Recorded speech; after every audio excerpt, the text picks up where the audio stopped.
ನಗರದಲ್ಲಿ ಅಕ್ರಮವಾಗಿ ನಡೆಯುತ್ತಿದ್ದ ಕ್ಲಿನಿಕ್ಗಳ ಮೇಲೆ ಆರೋಗ್ಯ ಇಲಾಖೆ ಅಧಿಕಾರಿಗಳು ದಾಳಿ ನಡೆಸಿ ಬೀಗವನ್ನ ಜಡಿದಿದ್ದಾರೆ. ಹೊಸ ಬಸ್ ನಿಲ್ದಾಣದ ಗಣಪತಿ ಕ್ಲಿನಿಕ್ ಕೆಪಿಎಂಇ ಅಡಿಯಲ್ಲಿ ನೋಂದಣಿಯಾಗದೆ ಅಕ್ರಮವಾಗಿ ಕಾರ್ಯನಿರ್ವಹಿಸುತ್ತಿತ್ತು. ಕೈಗಾರಿಕಾ ಪ್ರದೇಶದ ಸಿದ್ದೇಶ್ವರ ಕ್ಲಿನಿಕ್, ಚನ್ನಪಟ್ಟಣದ ಹೇಮಂತ್ ಕ್ಲಿನಿಕ್, ದಕ್ಷ ಕ್ಲಿನಿಕ್ ಮತ್ತು ಬೋವನಹಳ್ಳಿಯ ವಿಆರ್ ಕ್ಲಿನಿಕ್ಗಳು ಆಯುರ್ವೇದ ಪರವಾನಗಿ ಪಡೆದು ಆಲೋಪತಿ ಚಿಕಿತ್ಸೆ ನಡೆಸಿದ್ವು. ಈ ಹಿನ್ನೆಲೆಯಲ್ಲಿ ಈ ಎಲ್ಲಾ ಕ್ಲಿನಿಕ್ಗಳನ್ನು ಮುಚ್ಚಿ ನೋಟಿಸ್ ನೀಡಲಾಗಿದೆ. ಸಾರ್ವಜನಿಕರು ಅನಧಿಕೃತ ಕ್ಲಿನಿಕ್ಗಳ ಬಗ್ಗೆ ಮಾಹಿತಿ ನೀಡಲು ಅಧಿಕಾರಿಗಳು ಮನವಿಯನ್ನ ಮಾಡಿದ್ದಾರೆ.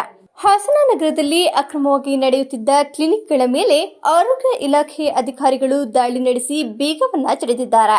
ಹೊಸ ಬಸ್ ನಿಲ್ದಾಣದ ಗಣಪತಿ ಕ್ಲಿನಿಕ್ ಕೆಪಿಎಂಇ ಅಡಿಯಲ್ಲಿ ನೋಂದಣಿಯಾಗದೆ ಅಕ್ರಮವಾಗಿ ಕಾರ್ಯನಿರ್ವಹಿಸುತ್ತಿತ್ತು.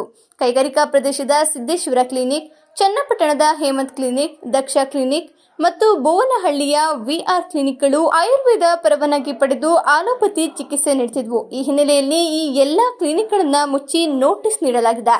ಸಾರ್ವಜನಿಕರು ಅನಧಿಕೃತ ಕ್ಲಿನಿಕ್ಗಳ ಬಗ್ಗೆ ಮಾಹಿತಿ ನೀಡಲು ಅಧಿಕಾರಿಗಳು ಮನವಿಯನ್ನ ಮಾಡಿದ್ದಾರೆ. ಹಾಸನ ನಗರದಲ್ಲಿ ಅಕ್ರಮವಾಗಿ ನಡೆಯುತ್ತಿದ್ದ ಕ್ಲಿನಿಕ್ಗಳ ಮೇಲೆ ಆರೋಗ್ಯ ಇಲಾಖೆ ಅಧಿಕಾರಿಗಳು ದಾಳಿ ನಡೆಸಿ ಬೀಗವನ್ನ ಜಡಿದಿದ್ದಾರೆ. ಹೊಸ ಬಸ್ ನಿಲ್ದಾಣದ ಗಣಪತಿ ಕ್ಲಿನಿಕ್ ಕೆಪಿಎಂಇ ಅಡಿಯಲ್ಲಿ ನೋಂದಣಿಯಾಗದೆ ಅಕ್ರಮವಾಗಿ ಕಾರ್ಯನಿರ್ವಹಿಸುತ್ತಿತ್ತು. ಕೈಗಾರಿಕಾ ಪ್ರದೇಶದ ಸಿದ್ದೇಶ್ವರ ಕ್ಲಿನಿಕ್, ಚನ್ನಪಟ್ಟಣದ ಹೇಮಂತ್ ಕ್ಲಿನಿಕ್, ದಕ್ಷ ಕ್ಲಿನಿಕ್ ಮತ್ತು ಬೋವನಹಳ್ಳಿಯ ವಿಆರ್ ಕ್ಲಿನಿಕ್ಗಳು ಆಯುರ್ವೇದ ಪರವಾನಗಿ ಪಡೆದು ಆಲೋಪತಿ ಚಿಕಿತ್ಸೆ ನಡೆಸಿದ್ವು. ಈ ಹಿನ್ನೆಲೆಯಲ್ಲಿ ಈ ಎಲ್ಲಾ ಕ್ಲಿನಿಕ್ಗಳನ್ನು ಮುಚ್ಚಿ ನೋಟಿಸ್ ನೀಡಲಾಗಿದೆ. ಸಾರ್ವಜನಿಕರು ಅನಧಿಕೃತ ಕ್ಲಿನಿಕ್ಗಳ ಬಗ್ಗೆ ಮಾಹಿತಿ ನೀಡಲು ಅಧಿಕಾರಿಗಳು ಮನವಿಯನ್ನ ಮಾಡಿದ್ದಾರೆ.